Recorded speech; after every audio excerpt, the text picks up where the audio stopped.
Oke, kembali lagi dengan saya Muhammad Odinara dari kelompok 4 angkatan 15. Kemudian di sini kita sudah mendapatkan salah satu narasumber yang tertua, bisa dibilang tertua di sini, yang tahu seluk-beluk di daerah kami, Gombong Poncol. Selamat sore, Sore. Pak Madi. Ya, ada perlu apa? Ada maksud apa datang ke lingkungan saya ini? Oke, terima kasih sebelumnya udah diperbolehkan. Mohon cari kopi sebentar nih, kita ngobrol-ngobrol sebentar. Boleh. Yang sudah ingin tanyakan, yang pertama tentang masalah narkoba nih, Pak. Narkoba kan di mana-mana malah terjadi, apalagi di Jakarta nih.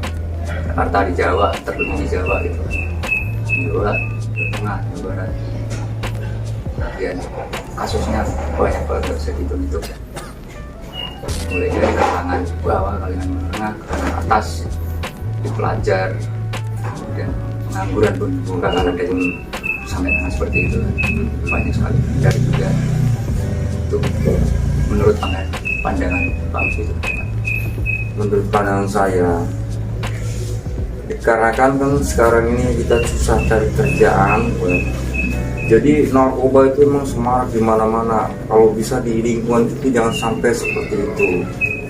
Insya Allah kalau lingkungan kita sampai seperti menang untuk mengatasi seperti itu, semacam kayak anak-anak kita jaga pergaulan macam kayak gitu. Ya boleh bergaul sama siapa aja, boleh bergaul, tapi pokoknya kita jaga-jaga dah, jauhin narkoba, karena narkoba itu bisa merusak mental kita. Tadinya berbuat baik jadi bisa jahat. Ya mudah-mudahan seperti itu bisa jadi atasi nanti sama aparat-aparat setempat. Tapi alhamdulillah kalau di kampung saya ini alhamdulillah nggak ada seperti itu. Ya mudah-mudahan dari sekarang untuk selamanya jauh dengan namanya narkoba. tapi sedikit menyinggung nih Pak Madi, justru dari kalangan kita pun mungkin ya, satu dari kalangan tokohnya malah terjadi sama pejabat-pejabat, salah satunya ada yang kena, apalagi artis, banyak sekali yang kena. Kemudian bahkan tokoh-tokoh masyarakat misalkan, bahkan ada yang sampai sama seperti itu. Itu karena kan itu banyakkan orang itu ya zaman sekarang tuh nggak pede. Narkoba itu kan untuk kepedean diri kita sendiri. Kadang-kadang orang itu ada yang mentalnya mental baja, ya nggak punya rasa malu. Dengan narkoba itu emang orang itu biar percaya diri, makanya pakai obat seperti itu. Ya. Ya apa aja semacam ya kayak artis biar kita pede. Ya semacam kayak Pamadi juga. Tadinya orangnya baik, pengen galak sama orang, tapi sama orang takut, ya pakai itu juga bisa. Ya tapi alhamdulillah kita jangan sampai seperti itu, memakai obat itu. Kita biasa aja, normal. Dari semua lingkungan kita ada yang macam-macam atau ada apa perlu kita tegur, ya tegur. Nggak usah pakai narkoba biar kita berani. Kita tegur aja kalau emang dia salah semacam kayak begitu. Itu salah sama narkoba itu. Oke, siap. Hebat sekali, terima kasih Pak Madi. Kemudian bukan pendapat ya, nasihat dari Pak Madi ini mungkin buat teman-teman ya kan, teman-teman, kemudian ada lagi buat kawan-kawan, pokoknya buat semuanya lah, lebih-lebih di lingkungan kita sendiri Yang konsumsi narkoba, jauhilah narkoba sewaktu kita muda. Sewaktu kita muda, setelah tua nanti apa efek dari narkoba itu? Contohnya banyak teman-teman kita mati mendadak, serangan penyakit, ada yang stroke, itu dari efek. Sekarang kita udah lanjut usia, waktu muda, masa narkoba kita sikat terus, tapi sekarang kita jangan seperti itu. Buat anak-anak muda zaman sekarang, tahanlah narkoba, banyakin uang itu. Oke, siap, luar biasa. Oke, kita bahas topik yang lain ya nanti selain narkoba. Ada salah satu topik yang lagi anget-angetnya nih, baru aja mungkin baru beberapa minggu terakhir, itu masalah konflik antar suku nih, antar suku. Salah satunya yang terjadi di Yogyakarta. Yogyakarta itu antara suku Timur, orang-orang Timur dengan orang pribumi asli sana. Itu mereka taburan hanya karena masalah sepele, yaitu ketika waktu bergesekan di sebuah kafe. Dan saja yang satu orang Papua, satunya lagi orang asli sana, orang asli pribumi. Tapi impasnya, efeknya luar biasa, sampai terjadi tawuran bakar motor orang Madura, hancur perumahan seperti itu. Nah, di sini kan juga banyak sekali pendatang mati. Kira-kira ada nggak ya di sini hal yang terjadi seperti di luar sana? Ya kalau di sini tergantung kita lingkungannya dan menghadapi si tamu itu. Emang di sini tuh ada beberapa suku ya, ada Sunda, ada Bima, ada Jawa. Tapi kita kan kalau kerjasamanya bareng, jangan bilang nggak ada konflik seperti itu, nggak terbiasakan, nggak. Terus di sini ya aman-aman aja, alhamdulillah. Rukun lah, keluarganya rukun. Yang penting kita biarpun dia pendatang, kita pribumi, kita harus bisa beradaptasi dengan mereka gitu, supaya jangan ada konflik, kegesekan, semacam kayak gitu. Ya semacam kayak gitu jauhilah, jangan sampai konflik seperti di luar sana. Biarpun kita lain daerah, ada Bima, ada Madura, semua kita saudara sebenarnya. Mungkin dari pandangan orang juga beda-beda ya, nanti ada kuncinya nggak biar terjadi sih? Kuncinya kita harus jangan sampai terpancing emosi itu kan, biar dingin, banyak sholat, banyak berpikir, jangan bisikan setan itu kan. Ya kita kadang-kadang dengar dari teman si A, si ini, si B suka ngomongin kita atau gimana. Nah itu biarin aja. Itu yang bikin konflik sama antara suku itu seperti itu, antara adu domba gitu, terus saling pengen menguasai. Kita bareng-bareng aja, kayak semacam lingkungan saya seperti ini,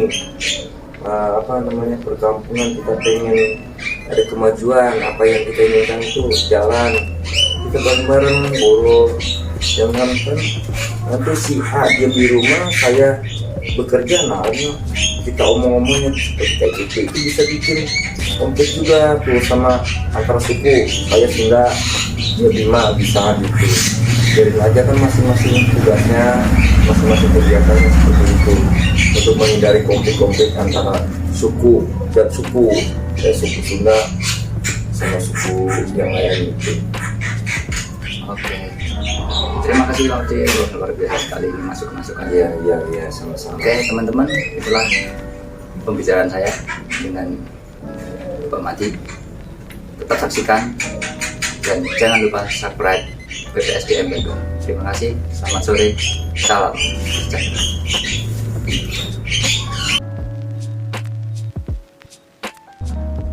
Assalamualaikum warahmatullahi wabarakatuh. Perkenalkan, nama saya Yuda Yulianto Suprapto. Di sini saya peserta Latsar angkatan 15 kelompok 4. Pada hari ini saya akan mengerjakan tugas dari agenda 2, yaitu podcast tentang isu-isu yang tengah beredar di masyarakat. Ya, di sebelah saya ini sudah ada narasumber kita. Ya, silakan Bapak untuk memperkenalkan diri. Perkenalkan, nama saya Ersan Muhammad Zaid Ridho, pekerjaan wirausaha, umur 27, agama Islam. Terima kasih Bapak sudah untuk bisa hadir di sini. Di sini kita akan berdiskusi atau sharing Pak tentang isu-isu yang tengah beredar di masyarakat. Yang pertama itu narkoba yang merajalela di Indonesia ini, Pak. Yang kedua, konflik antar suku yang sering terjadi di Jogja. Di sini saya ingin meminta pendapat Bapak tentang permasalahan yang terkait kasus narkoba ini, Pak, yang seringkali terjadi di Indonesia, terlebih lagi di Pulau Jawa. Bagaimana tanggapan Bapak mengenai kasus narkoba yang ada di Indonesia ini, Pak?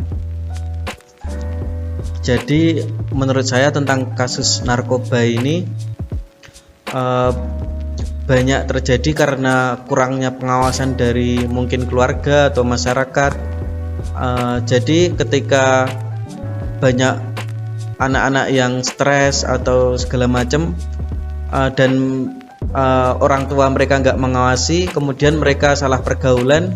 Nah, dari situ kebanyakan mereka terjerumus di situ dengan mereka berkeluh kesah ke orang yang salah, terus kemudian orang yang salah itu menawarkan narkoba. Nah, kayak gitu. Jadi kurangnya pengawasan dari masyarakat, dari keluarga itu jadi problem utama kalau menurut saya, seperti itu. Jadi mungkin Bapak yang bisa menyebabkan itu kita kok dari orang itu yang kurang dari pengawasan, mungkin dari keluarga atau masyarakat sekitar ya Bapak? Iya. Yang ingin saya tanyakan lagi nih Bapak, menurut Bapak bagaimana cara kita agar bisa terhindar dari hal tersebut? Jadi dari masyarakat harus keluarga harus sama-sama mengawasi ini diri masing-masing dalam keluarga tersebut. Jadi dan kita tidak boleh malu menceritakan masalah kita ke keluarga. Jadi mereka bisa lebih menjaga, lebih positif. Kalau kita malu mau berkomunikasi ke keluarga gitu, takutnya kita malah berkomunikasi ke orang yang salah dan kita dijerumuskan ke narkoba seperti itu. Jadi harus ada keterbukaan antar keluarga, terus di dalam masyarakat juga harus saling mengawasi seperti itu. Jadi lebih ke kita jangan bisa terbuka kepada pihak keluarga juga ya Bapak? Iya. Dan untuk bisa untuk pengawasan dari masyarakat juga, untuk semisal kok ada keluarganya yang mungkin kok nggak pernah bercengkrama dengan tetangga, itu mungkin bisa juga menjadi faktor ya Pak? Iya, betul. Di sini saya juga ingin tanya Pak, untuk kemarin kan yang rame-rame ini di Jogja itu ada konflik ya Pak antar suku kalau nggak salah ya? Iya. Di sini saya mau tanya Pak, baru-baru ini kan kita digemparkan dengan kasus berita yang tentang perang konflik antar suku itu Bapak di Jogja. Bagaimana tanggapan Bapak tentang konflik itu sendiri Pak? Iya, jadi kalau tanggapan saya kebanyakan itu karena rasisme ya, diskriminasi kayak gitu. Jadi ini harus kita pikirkan bersama agar rasisme dan diskriminasi ini tidak terjadi di lingkungan kayak gitu. Jadi kalau banyaknya perselisihan ini kebanyakan dari rasisme kayak gitu Mas Yuda. Jadi lebih ke toleransi antar suku ya Pak mungkin ya? Iya. Jadi biar nggak ada masalah antar suku juga ya Pak? Iya. Jadi tidak menimbulkan perpecahan ini sendiri. Yang saya juga mau tanya nih Pak, cara-cara lain untuk kita agar hal tersebut tidak terjadi di lingkungan tempat tinggal kita sendiri, itu gimana Pak? Ya, jadi ini harus ada keterlibatan dari pemerintah, dari masyarakat kayak gitu, tentang agar kita lebih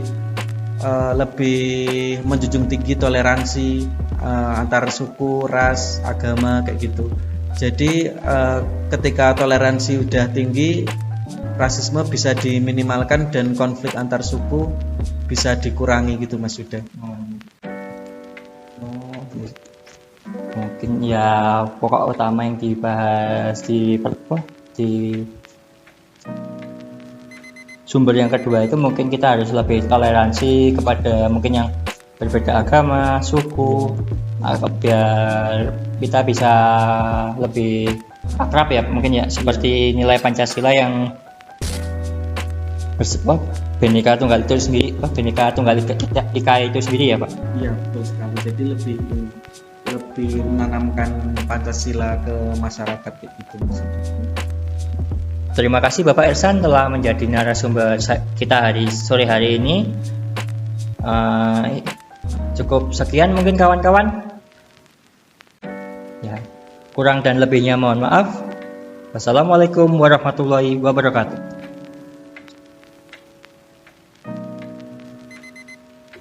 Ya, saat ini saya sedang mewawancarai dengan siapa, Mas? Namanya? Saya Rangga, Mas. Oke, Mas Rangga. Umurnya berapa, Mas? Saya 23 tahun. Umurnya 23. Sekarang profesinya apa saat ini? Saya masih kuliah, Mas. Oh, kuliah dia masih. Ya. Boleh minta waktunya sebentar ya, Mas ya, untuk podcast, untuk tanya jawab. Boleh. Tentang permasalahan-permasalahan yang ada di sekeliling kita. Ya, yang pertama menanggapi masalah kasus-kasus narkoba yang terjadi terutama di Indonesia yang juga menjadi nilai-nilai krusial ya Mas ya. Saat ini banyak kaum muda, banyak anak-anak muda, generasi muda yang terjangkit narkoba. Apa tanggapan Mas tentang kejadian-kejadian tersebut? Saya, Mas ya. Saya sih lebih ke miris ya, Mas ya. Soalnya kan kalau orang muda tuh nanti kan ibaratnya generasi mendatang gitu yang mau mimpin bangsa gitu. Kalau semuanya kena narkoba kan nanti susah juga, miris gitu lihatnya. Kalau teman saya kan juga ada yang pernah make tuh Mas, itu lihatnya juga kayak hidupnya tuh berantakan gitu, hidupnya berantakan. Jadi kalau saya sih lihatnya butuh kayak penanganan preventif gitu, penanggulangan, rehabilitasi gitu, ya. Kalau bisa malah preventifnya Mas. Jadi sebelum anak-anak muda pada make tuh harusnya udah ada sosialisasi ya dari pemerintah dulu gitu. Jangan cuma cuma diobatin doang, tapi kan juga dicegah gitu. Kalau menurut saya sih itu aja Mas. Ya. Saat-saat ini kan juga banyak juga ya Mas ya untuk seminar-seminar dan lain-lain tentang bagaimana caranya untuk tidak terjerumus ke narkoba. Tapi pada kenyataannya masih banyak anak-anak muda saat ini yang memakai tetap mungkin karena kecanduan, karena lingkungannya yang tidak baik. Nah, bagaimana sih Mas caranya kita ini biar terhindar dari itu semua? Oke Mas. Kalau saya sih misalkan ada seminar gitu kok kayaknya saya jarang lihat gitu ya Mas. Mungkin kayak sosialisasinya kurang, mungkin sosialisasinya jadi nggak menyeluruh ke semua anak muda tahu gitu. Terus tadi apa Mas? Gimana sih caranya biar nggak lingkungan kita tuh baik lah Mas intinya. Oh iya. Kalau bisa sih, kalau saya di kampus, di sekolah dulu kan juga kayak narkoba tuh kayak cuma sekilas doang gitu dijelasinnya. Ya. Kalau lebih baiknya sih di sekolah-sekolah, di kampus-kampus gitu ada sosialisasi paling nggak resmi lah dari pemerintah biar kayak ada memang benar-benar niat gitu untuk nanggulangin. Terus sama kita kan juga orang beragama ya, jadi baiknya sih ya ibadah aja. Kalau setahu saya sih narkoba di semua agama juga dilarang. Betul. Jadi intinya tadi pertama dari kita itu sendiri ya Mas ya. Nah, kita sendiri sadar betul tentang dampaknya nantinya narkoba itu seperti apa, menghancurkan bangsa dan lain-lain. Juga dari kita sendiri iman ya Mas ya. Iman kita harus diperkuat dan juga lebih baik menghindari hal itu daripada sudah terlanjur Ya, gitu ya Mas ya. kasihan juga. Terima kasih Mas. Terima kasih. Oke Mas, sekarang kita masuk sesi 2 ya Mas, pertanyaan tentang suku. Baru-baru ini di Yogyakarta, terutama di daerah Babarsari, ada perang antara suku. Nah itu bagaimana Mas tanggapannya tentang hal itu Mas? Kalau saya sih prihatin ya Mas ya. Soalnya kan kayaknya kalau toleransi kayak gitu, saling kenal rasa itu harusnya kan udah dari kemarin-kemarin kan ya. Sekarang kan udah tahun 2022, udah lama juga udah merdekanya. Harusnya kan toleransi sama kerukunan tuh harusnya udah bagus gitu loh. Tapi kenapa masih ada kayak gituan ya? Soalnya kan saya juga ngekos nih Mas. Ya Nah, Mas. di kosan saya tuh juga banyak sukunya, banyak agamanya juga beda-beda. Saya juga punya temen dari Papua namanya Luki, itu juga baik orangnya. Dia sering bantuin saya gitu. Kayaknya cuma kurang aja buat rasa tegang rasa sama toleransinya mereka tuh, menurut saya cuma kurang aja. Ya Mas, itu kan juga disebabinnya karena mungkin masalah-masalah sepele yang Iya sih, mungkin dong. saling senggol, saling hina, Iya mereka meluap-luap. Iya sih, emosi. kalau itu harusnya sih cuma bisa diselesaikan, nggak Dengan harus baik-baik kayak ya, Mas, gitu ya. gitu loh. Soalnya kan juga itu kan juga di daerahnya Orang bukan daerah lain, mereka ya. kan harusnya kan juga dijaga gitu, udah Iya, Mas. dikasih tinggal di sana kan harusnya juga dijaga. Oke, siap. Ini pertanyaan terakhir ya Mas ya. Bagaimana sih caranya agar hal-hal tersebut, mungkin perang antar suku, mungkin juga perang antar agama, mungkin itu tidak terjadi di lingkungan kita, mungkin di lingkungan kampus Masnya, di lingkungan kosnya Masnya, di lingkungan kita ini. Gimana ya Mas caranya agar hal itu tidak terulang kembali, berarti seperti itu. Oh, kalau menurut saya sih itu harusnya ya mempererat kerukunan aja sih Mas, sama toleransinya dinaikin. Soalnya kan sekarang kayaknya PKN pendidikan Pancasila itu kan udah malah kayaknya kurang gitu menurut saya. Kayak bebannya tuh lebih kurang aja.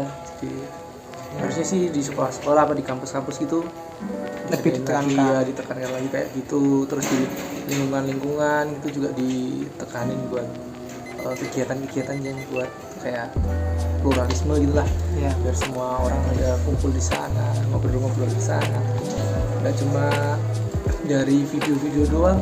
Kalau dilihatnya kan kayak pemerintah kan kadang cuma di YouTube doang, Iya Mas. di sosial media doang, kadang di lapangannya juga masih ada kan yang di bawah-bawah gitu kan, tetep masih aja terus terus. Saya ya harus Tingkatkan. lagi ya, ditingkatkan lagi lah. Oke, Mas. Terima kasih untuk waktunya sampai Yes. sore seperti ini. Mohon maaf jika misalnya saya mungkin mengganggu waktunya Masnya dengan podcast ini, dengan wawancara ini. Terima kasih Mas Ya, sama-sama Mas. waktunya. Ya.